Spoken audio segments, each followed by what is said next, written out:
A breakdown in an atomic power plant in Pennsylvania today is probably the worst nuclear reactor accident to date. 40 years ago today, the 3 Mile Island disaster threw the region into panic. They knew how serious this accident was, even in its earliest hours. My grandparents and I left. Tonight, a look at what happened, the impact 40 years later, and what the future holds now that the plant is shutting down.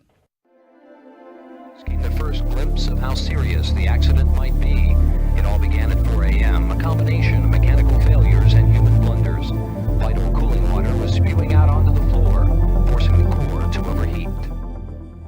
It was the largest nuclear accident in American history. Today marks 40 years since the partial meltdown at 3 Mile Island. Thank you for joining us at 5. I'm Jasmine Brooks. We have live special coverage tonight in Middletown. CBS 21's Rob Hanrahan and Amanda Hoskins live outside the nuclear power plant tonight. Jasmine, good evening. You know, Amanda's been following the story closely, looking at the anniversary here as we approach 40 years, as we sit on the exact 40-year mark, and we're here to just emphasize the importance and the gravity of the impact of what happened here at 3 Mile Island some 40 years ago when this partial meltdown went down at this nuclear power plant. Skyview 21 is going to be flying this evening to give you a bird's eye view of the nuclear power plant and the grounds around it, Amanda. Yeah, and as you can see, there's some farmland, but there's also a lot of houses in this area. A lot of people that lived really close to where this accident happened. And a lot of people, Rob, 40 years later, they still remember what they were doing, even though some of them were kids. We talked with some of them this week. Take a listen. I don't remember how it happened exactly, but the janitor came in and shut the windows, and then all of a sudden everybody was dismissed. My grandparents and I left, and we left and went to Altoona at that point to wait out to see what was happening. It was like a metal taste. That's about the closest I can come to it. Well, since the day of the accident, the CBS 21 news team has been dedicated to covering the situation that happened 40 years ago today here at 3 Mile Island. But then again, the fallout from that situation, I don't mean that in a funny way, but as this spread across the country and across the state. Yeah, it was definitely something that a lot of news stations were here. CBS covered it nationally, and also CBS here. Today here at 3 Mile Island, but then again, the fallout from that situation, I don't mean that in a funny way, but as this spread across the country and across the state. Yeah, it was definitely something that a lot of news stations were here. CBS. Government officials said that a breakdown in an atomic power plant in Pennsylvania today is probably the worst nuclear reactor accident to date. The initial problem happened about 4:30 this morning due to a feed water problem in the secondary plant. Metropolitan Edison has given you and us conflicting information. Met officials admit there's still a number of questions that need to be answered. We also ordered the closing of any schools within this area. My primary concern in coming here this afternoon has been to learn as much as I possibly can as president. By doing so, they hope to bring attention to their cause and to urge the closing of the 3 Mile Island nuclear generating station. The steady crowd of the curious has had little impact in terms of tourism dollars in the Middletown area. For in one swift blow, the English letters TMI became global in importance. Of the 8,000 women who live within a 10-mile radius of TMI and were pregnant either during or right after the accident, only a small percentage were affected. Though there's disagreement over whether the current evacuation plan would work, no one wants to be forced to find out. Before coming to TMI, most of the control room operators had never before worked on a commercial nuclear reactor. Can the nuclear power industry ever dispel the fears that those people have? Today's 5th anniversary of the accident began with the traditional candlelight vigil. Officials say the plant could be operating in 6 to 8 months. So as Amanda picked out for us there, some incredible sound from 40 years ago when this happened, and the story became a worldwide story. Yeah, it was really incredible just to watch the reporting at that time. Yeah, the history behind what happened here is certainly evident. The exhibit featuring some of the rare finds commemorating the anniversary on display at Penn State Harrisburg. The collection includes magazines, newspapers, and literature on the effects of the accident. We have some items in the collection that are extremely rare. For example, some sound recordings. We also have a commemorative coin. We have a women's cookbook. We have different postcards, and we have t-shirts that have a little bit more of a lighthearted look at the accident. The exhibit will be on display through the end of May. It is definitely open to the public and certainly something a lot of people should check out, especially if you live around here. Yeah, and we have so much more about TMI and the people who are trying to save the island. You can do that by going to our website, cbs21.com. And Jasmine, I think at this point we're going to send it back to you, but we'll be back here shortly.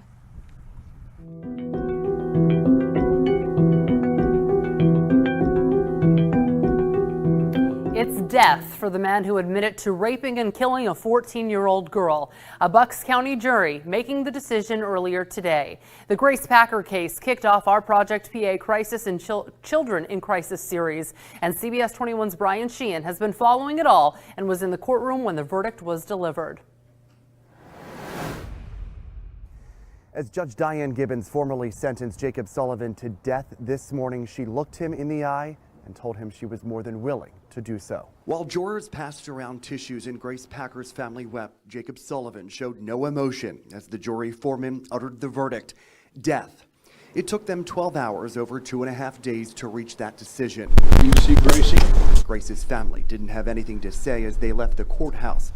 Instead, they left it up to District Attorney Matt Weintraub, who describes the case as one of the worst he's ever seen. Sullivan is convicted of kidnapping, torturing, killing, and dismembering 14-year-old Grace Packer in 2016. Sullivan was the boyfriend of Packer's adoptive mother, Sarah, who is also expected to plead guilty in her daughter's death. Before handing down the formal sentence, Judge Diane Gibbons delivered a powerful and lengthy statement to Jacob Sullivan, saying, "You have no soul.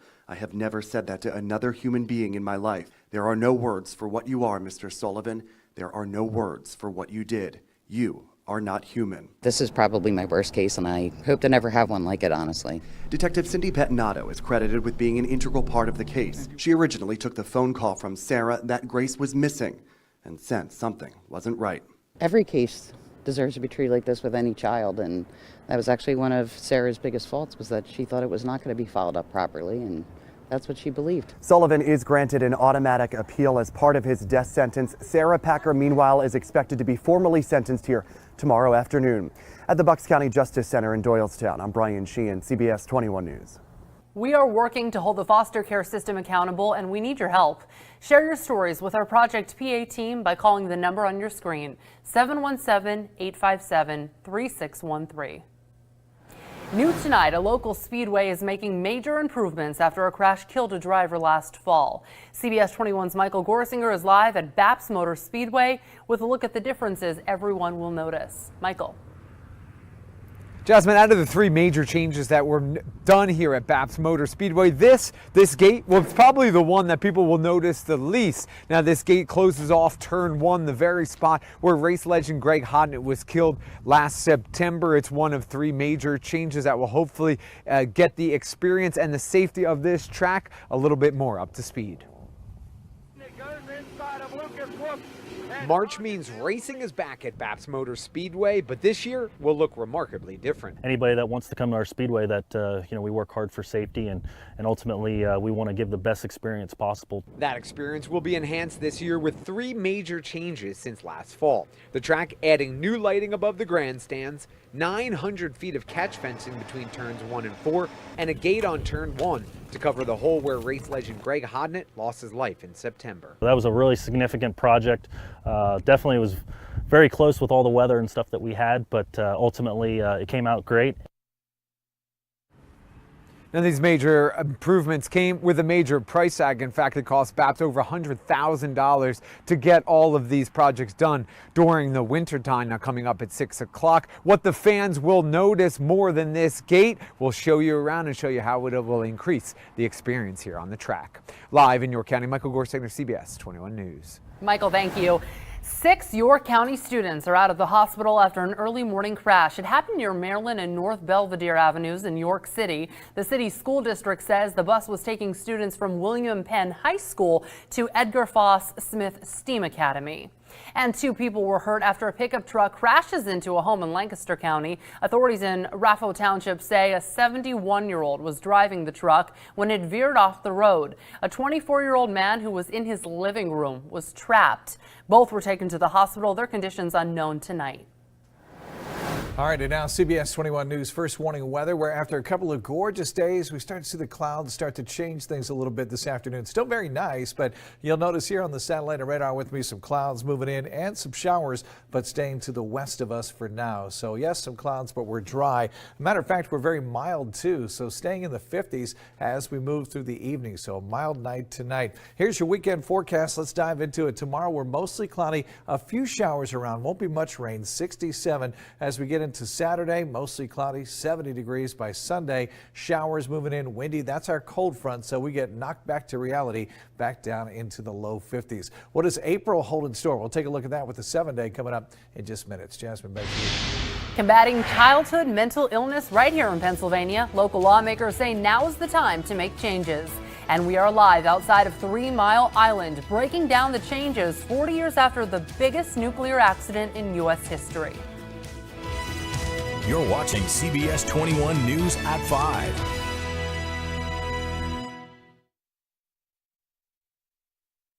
New tonight, a group of advocates and lawmakers teaming up addressing children's mental health. State representatives heard from experts about concerns with mental health services at a hearing in York. The Surgeon General estimates 20% of children have some form of mental illness. This is not something that's going to go away. In fact, it's getting worse. And so we have to act and react in a positive way and in a uniform way so that we can get those dollars. The House Policy Committee is planning hearings across the state. PA Auditor General Eugene DePasquale now focusing on climate change. This was the scene at a public hearing at Point Park University. Visitors learned its impact on Pennsylvanians, public safety, and the economy. Tonight we are marking 40 years of the partial meltdown at 3 Mile Island. Our Rob Hanrahan and Amanda Hoskins are live in Middletown looking at what's ahead. Jasmine, earlier today, survivors and activists joined together to remember those very moments when this partial shutdown happened here at 3 Mile Island. Yeah, and in just a few minutes, we're going to take you inside that vigil, honoring all of those people who are impacted. We'll be back with more coverage live from 3 Mile Island after this. You're watching CBS 21 News at 5.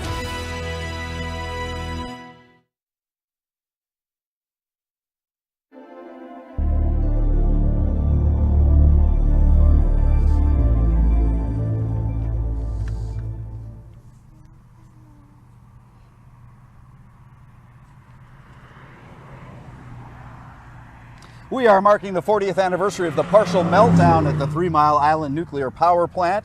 The anniversary, of course, is today. You're looking live at Skyview 21, flying over the facility, giving you a look you'll only see here on CBS 21. It is really sort of a somber day and a day of reflection here for people across central PA. Yeah, it definitely is. And overnight, people marked the time that this all started. It was past 3:30 in the morning, and Joe Juicy takes us back to what happened this morning. I have the exact time right now of 3:52, so we're going to take a minute of silence right now. That's how demonstrators marked the exact time the partial meltdown began 40 years ago. An ordeal many here describe as a nightmare they're still haunted by. They just parked our school bus, dropped the kids off, turned on the radio, and heard that there was an incident at 3 Mile Island. About 24 demonstrators gathered outside the entrance to 3 Mile Island to commemorate the event they say changed their lives and their community forever. Just before 4 a.m. March 28, 1979, a cooling system malfunctioned in the Unit 2 reactor, causing a partial meltdown of the reactor core. Even after 40 years, emotions still run high when people recall the events of that fateful day and the events that followed. They knew how serious this accident was, even in its earliest hours. something that Metropolitan Edison would refuse to acknowledge to the public for days and even years. Many demonstrators came out not only to commemorate the incident, but also fight against a plan that would help save 3 Mile Island, which is scheduled to close later this year. We're sympathetic to those who work at these power plants. On the other hand, the waste stream from the uranium mining to the tailings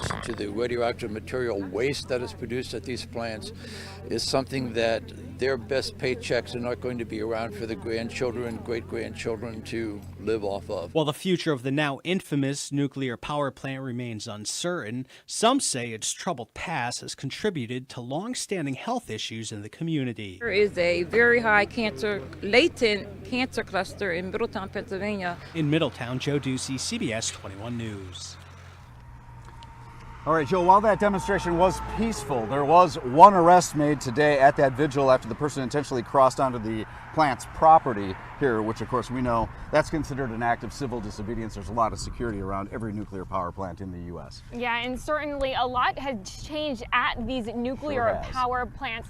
Since the accident, the industry as a whole has really just changed. Now, I talked to the Nuclear Regulatory Commission's historian about what he says has changed as a result of the accident itself. You know, he explained how much effort was put into the design of the plants so a large explosion would never happen. He said they had put so much into that, they weren't as ready for these smaller accidents like the one that happened the morning of 3 Mile Island. So since then, they've made design changes to the plants and have strengthened the training plan for employees. It was a much more heavy focus on making sure there was an adequate design.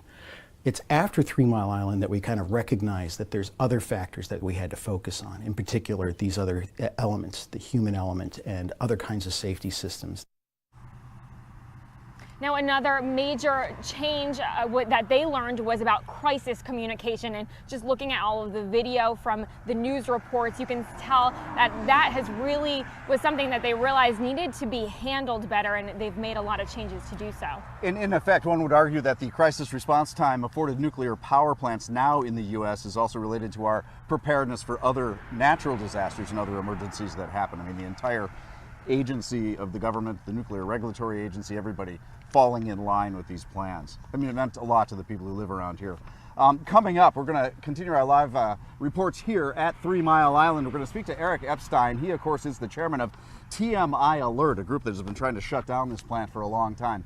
So, Amanda, you and I have noticed that out here, the sun is out, off and on. Yeah. It's a little chilly when the wind's blowing, but the weather is oddly a lot like it was on this very day 40 years ago in 1979. Yeah, and Tom, you've told us a little bit about that.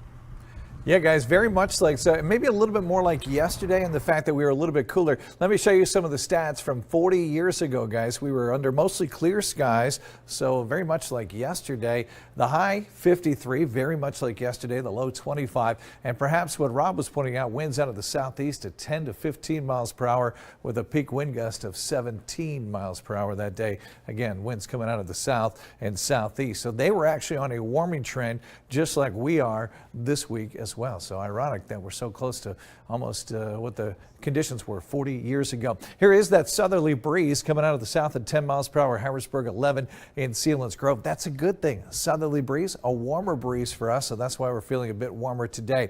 Now with that, you see the cloud cover rolling in, but rain chances remain nil. So we're not going to have a chance of rain until we get into tomorrow, and I'll show you why here in just a second. So let's talk about our rain chance. We got a lot of cloud cover, right? Well, the front is still kind of hung up off to our north and west. So we get a couple of little of these waves trying to push through here. This is 10 a.m. tomorrow, so maybe a couple of showers around during the day. You see this right around lunchtime. So it's not much rain and short-lived, but it is around. So you need the umbrella with you just in case tomorrow. And then as we head towards Saturday, everything approaching from the west, but not until Saturday night into Sunday. That's when we see our best chance of rain. So kind of playing this thing out a little broader picture here, it's a front that gets hung up. See how it's draped all the way from the northeast well to the Midwest, and because it's hung out, that's why we get stuck in the cloud cover, but it's also why we don't see much rain. Now Saturday night, into Sunday, that's when we get into some steadier rainfall. This is midnight on Sunday. Still showers around when you wake up on Sunday. And notice the blue here. It's much chillier on the back side of this system, so we see that temperature fall from 70s back to the 50s.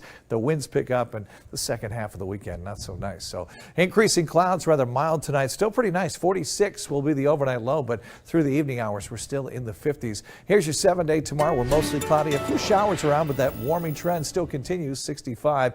Mostly cloudy, but a dry day Saturday up to 70 degrees. Loving that. And then that rain comes in Saturday night and Sunday with our cold front. And look what happens from 70 back to 52 chilly degrees. Monday, April Fool's, sunshine at 53. Mostly cloudy on Tuesday, 54, but a gradual warming trend next week as well. 59 Wednesday, 60s by this time next week. And Jasmine, here we'll be into April. Can't believe that. I know. March went by really fast. Which Wouldn't is you fine say? with me, yes. Yeah, same here. All right, thanks, Tom. You got it. Well, one lucky person is $700 million richer. Unfortunately, it's not likely you or me, but we're going to tell you where lottery officials say the winning Powerball ticket was sold in just minutes. You're watching CBS 21 News at 5.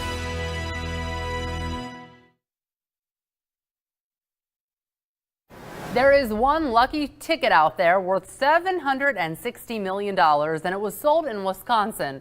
Lottery officials say the one Powerball ticket matching all 6 numbers was sold just outside of Milwaukee. The winner has not come forward yet, but it's only a matter of time before we figure out who they are. In Wisconsin, lottery winners cannot remain anonymous and only have 180 days to claim their prize.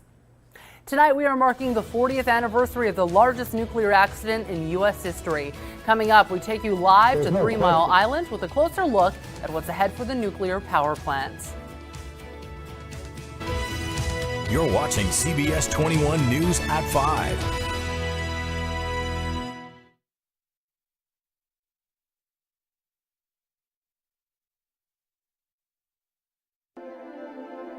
The first glimpse of how serious the accident might be. It all began at 4 a.m., a combination of mechanical failures and human blunders. Vital cooling water was spewing out onto the floor, forcing the core to overheat. It is a somber day here in Central PA. We're remembering the biggest nuclear accident in the history of the U.S. 40 years ago today, the partial meltdown at 3 Mile Island. We have live team coverage tonight at TMI. CBS 21's Rob Hanrahan and Amanda Hoskins, both there outside the facility. Yeah, Jasmine, thanks. The fallout continues today from this partial meltdown here at 3 Mile Island. We're taking a look at the aftermath of what happened on that fateful day 40 years ago. Yeah, and take a look, Skyview 21 right now flying over just to give you a bird's eye view of the facility and to look at the area that was affected. Now here we are joined by Eric Epstein. He's the chairman of TMI Alert. Yep. It's a safe energy organization. And Eric, you've been living here in this area for a while. When this nuclear plant first decided it was going to come here, you were for it. Yeah, we thought it was a good thing. I thought, like everybody around here, that this was magic, that this would be the answer, that it would be energy too cheap to meter. We were told that an accident was as likely as a meteor falling from the sky, and our organization was actually founded 2 years prior to the accident. I was 19 at the time of the accident. I'm now almost 60. And give you some idea, we've had 40 years of vigilance. I mean, you have to really be dedicated to maintain an eye on a nuclear power plant. There's TMI 1 over there, which may shut in September, TMI 2, which is yet to be cleaned up. So even if TMI 1 shuts, we're going to be here for quite a bit of time because our job continues. And at what point did you get involved with the organization? I actually got involved in 1982, and I got involved over issues relating to the dumping of radioactive water. At the time of the accident, 800,000 gallons of radioactive water was generated. MedEd, the company that owned it, wanted to dump it. I was involved with a group in Lancaster that prevented that from happening. But since '84, I've either been the chairman or spokesperson for 3 Mile Island Alert. We're known for 3 Mile Island, but we also monitor Peach Bottom and Susquehanna, all 3 nuclear power plants on the river. And of course, we're involved in opposing the bailout here. But people probably don't know that until this plant shuts, this plant can't be cleaned up. And actually, I think it's manifestly unfair to have a high-level radioactive waste site on an island in the river. So, I mean, we're going to be vigilant. We're going to be here. And of course, as we transition, we need to make sure that we protect jobs, tax base, things of that nature. You know, this is one community. So I want to make sure that we're all unified. And that's something that distinguishes us from other reactor communities. Yeah, at this point, a lot of the people who really want to keep this up and running say, one, it's part of the carbon footprint and it's helping that, and two, all of the jobs and the people that live here. Kind of what's your... Well, I think that's disingenuous. Look, the people that bought the plant, Exelon, cut the number of jobs from 804 to 525, and this is an older plant. It just simply can't compete. In addition to that, we actually had to sue TMI to pay their fair share of taxes. We have a plan before the governor and the legislature that would help us transition. It's a glide plan that would preserve jobs, preserve the tax base, preserve charitable contributions. But let's put things in perspective. This plant came online at the same year as the Pinto, and nobody's asking to have the Pinto retrofitted. Some things wear out, get old, and we move on. And we're an economy here that's pretty robust. Unfortunately, we had gone through the mill closing. We've gone through AMP going out of business. We still have Hershey Chocolate. We have D&H coming here. We have the airport. We have Penn State. We have a lot of economic assets. So I think we can transition fairly painlessly. All righty. Well, thank you so much. Thanks for joining us here today. See ya. And we appreciate Eric coming in and talking to us about it, because there is so much that has to do with where this plant goes from here. Do you take the bailout? Do you try to keep it alive? Do you shut it down? Shutting down costs a lot of money and takes a lot of time, as Eric just pointed out. So it is going to take bringing the community together. Yeah, and Rob, later tonight at 11 o'clock, you can tune in. We talked to some people who really are trying to save this plant, and also you can hear a little bit more from Eric as well. All right, also, we'll learn more about the partial shutdown and the efforts to save the plant or to shut the plant down. You can get those efforts, take a look at all the plans at CBS21.com. Right now, we're live outside 3 Mile Island. For Amanda Hoskins, I'm Rob Hanrahan. Jasmine, let's go back inside to you. I just told my people I want to fund the Special Olympics, and I've just authorized a funding of the Special Olympics. I've been to the Special Olympics. I think it's incredible, and I just authorized a funding. Tonight, President Trump backing off on plans to slash funding for the Special Olympics. $18 million allotted for the program was in jeopardy. A chunk of that federal money for the Special Olympics is used right here in Central PA. CBS 21's Karina Chung joins us live in Cumberland to explain where the money goes. Karina. Hey, Jasmine. Well, people involved with Special Olympics can breathe a little easier today since President Trump announced that he won't cut that $18 million from the program. I spoke to Stacy Price, a proud Special Olympic athlete, earlier today. She was stunned by the cuts and concerned about the program. Now, here in Pennsylvania, the federal funds would have impacted the Unified Champions Schools program. It brings all students with and without disabilities together when it comes to sports, school life, and advocacy. Price says the program is about life experiences. To bring normal people in with Special Olympics, because they can see what we can do and what we can change to help them understand Special Olympics. It's also just bringing down barriers and bringing students together, making the whole school a more welcoming and accepting place. And across Pennsylvania, there are more than 160 schools that are part of the Unified Champions program. 6 of those schools in our region. Reporting live in Cumberland County, I'm Karina Chung, CBS 21 News. Happening tonight, President Trump will be making a campaign stop in Michigan. Now, this is the first of what could be many ahead of the 2020 election. And ahead of the rally, we will have an exclusive sit-down with the president. Hear his first interview since the completion of the Mueller report tonight on CBS 21 News at 10 and 11. Tom?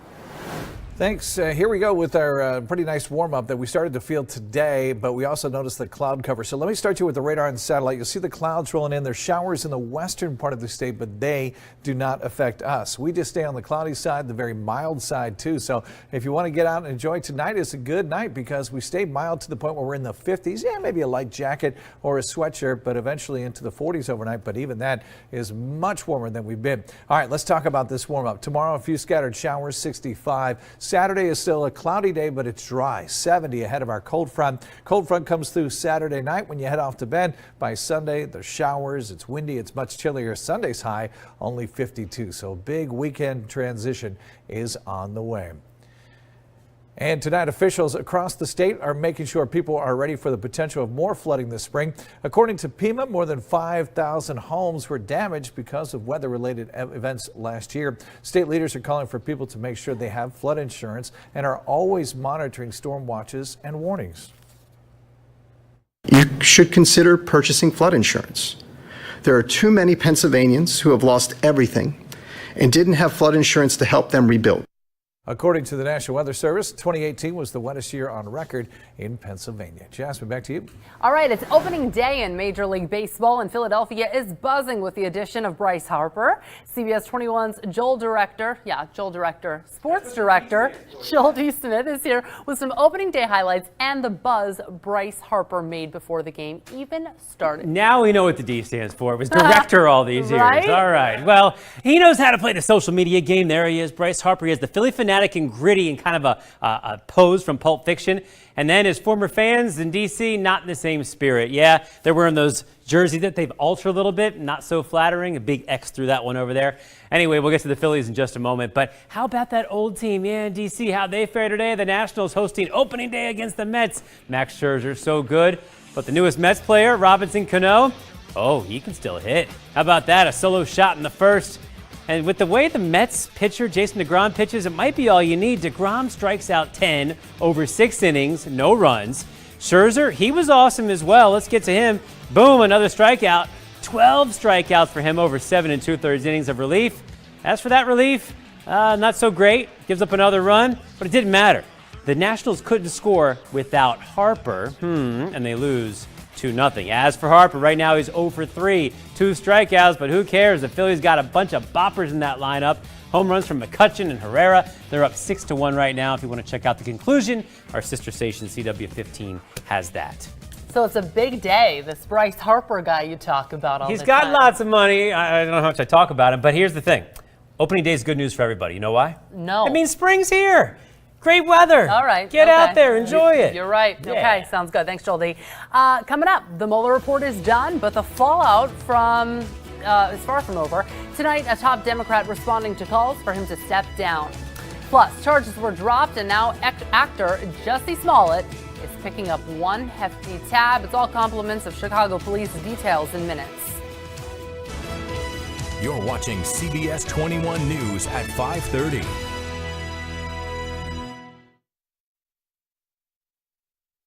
Now that special counsel Robert Mueller's investigation is finished, the president and congressional Republicans are going after people leading separate investigations. Republicans on the House Intelligence Committee are calling for Democratic Chairman Adam Schiff to resign.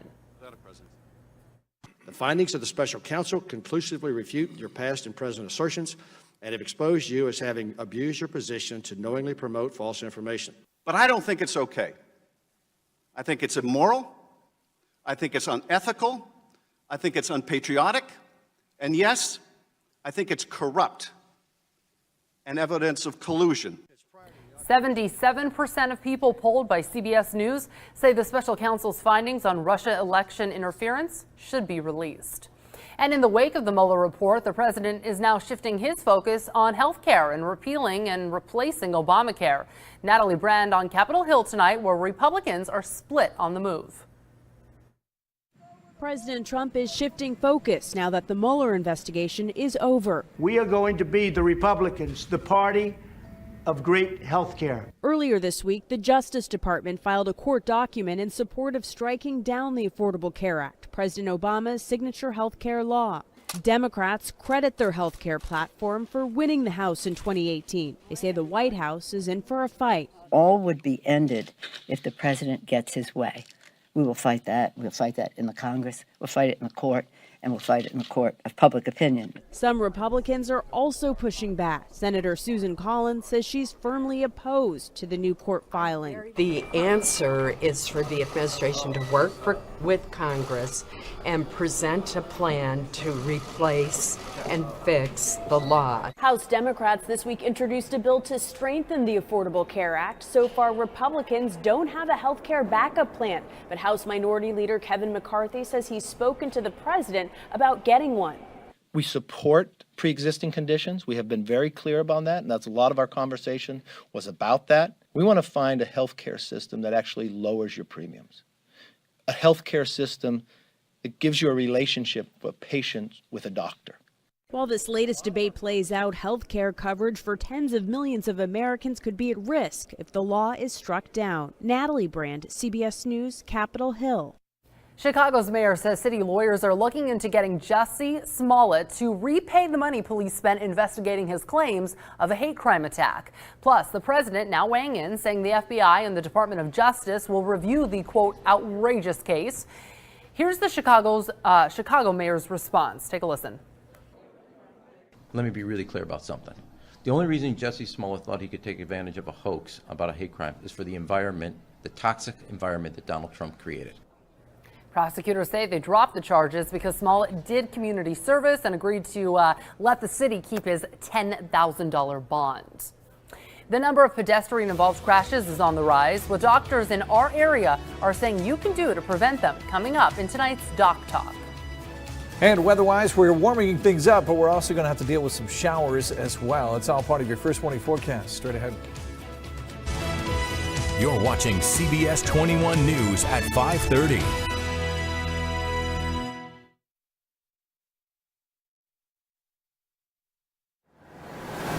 Well, now that spring is here, more people are out and about, and doctors are sounding the alarm on pedestrian incidents. In this week's Doc Talk, CBS 21's Chris Allen explains why accidents are on the rise. The following segment is sponsored by Geisinger Holy Spirit. New numbers coming into Geisinger Holy Spirit. Sunny Goodyear is the Injury Prevention and Outreach Coordinator for Trauma Services. Here in central Pennsylvania, they're up. We've had over 23 deaths just in the last year. That's a 21% increase over the last couple of years. Pedestrians coming in contact with more vehicles than before. And what we're finding is more people are purchasing SUVs and light trucks instead of just passenger cars. The presence of more larger vehicles out on the road is one of the number of reasons. And people are walking more. So people are walking at night, they're not being well lit up. Just like distracted driving, Goodyear brings up people out on their walks who are also distracted more than previous years. So either they're on their phones or the driver is on the phone. Adding insult to injury, alcohol also continues to be a problem. Alcohol has accounted for over 50% of these pedestrian deaths, whether it be the driver drinking or the pedestrian drinking. Although not recommended to be walking at night, wearing reflective gear is important, and also to keep their heads up and their phones down while they're walking. A lot of people are distracted by talking on the phone. One more thing to note. If you're walking and there's not a sidewalk or a path, that you walk facing traffic. What we're finding is a lot of people are walking into traffic instead of walking on sidewalks. And so we just want people to be safe. For this week's Doc Talk, I'm Chris Allen.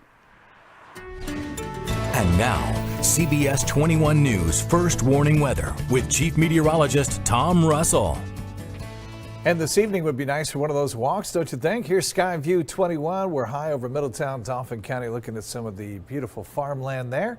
And you can see finally things starting to green up a bit. So farmers doing their thing, getting the fields all ready to roll, and just gorgeous. So we had some sunshine today, then the clouds kind of taken over. So maybe you're a little concerned. What do those clouds mean?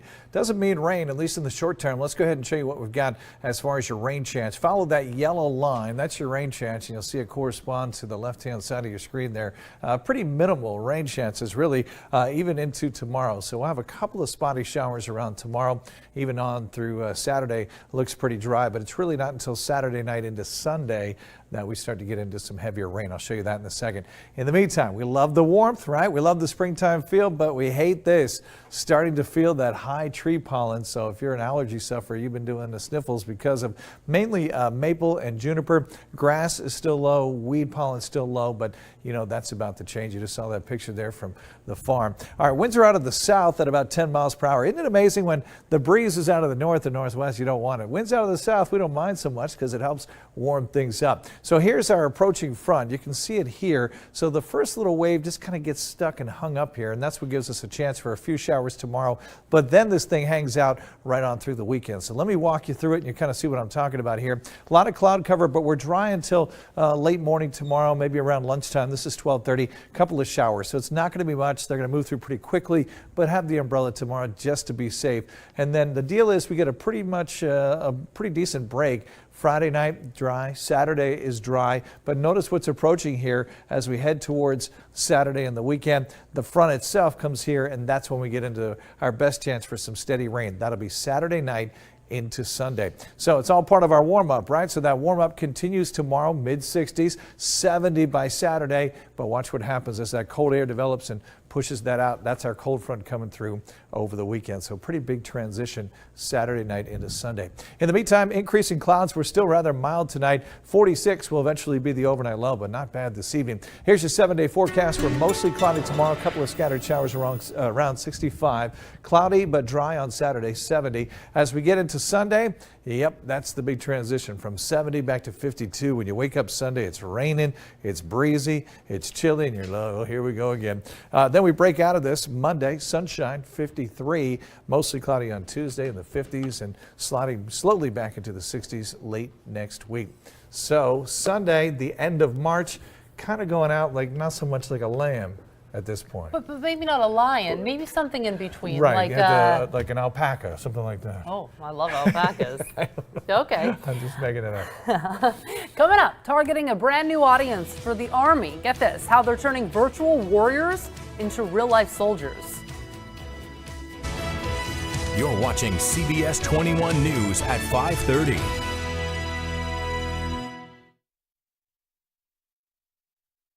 The U.S. Army is trying to pitch itself to a brand new audience, gamers. The Army is looking to the virtual world as it tries to put together the first all-Army esports team. The team will play games like Call of Duty and Fortnite in tournaments across the nation. Recruiting officers saying they're hoping the teams will help sway gamers into joining the armed forces. Still ahead at 6 o'clock tonight, changes at the Baps Motor Speedway in York County. We're going to tell you how the death of a driver just a few months ago influenced these improvements. And our special coverage of the partial meltdown at 3 Mile Island continues. How we've covered the power plant over in the 40 years since the accident.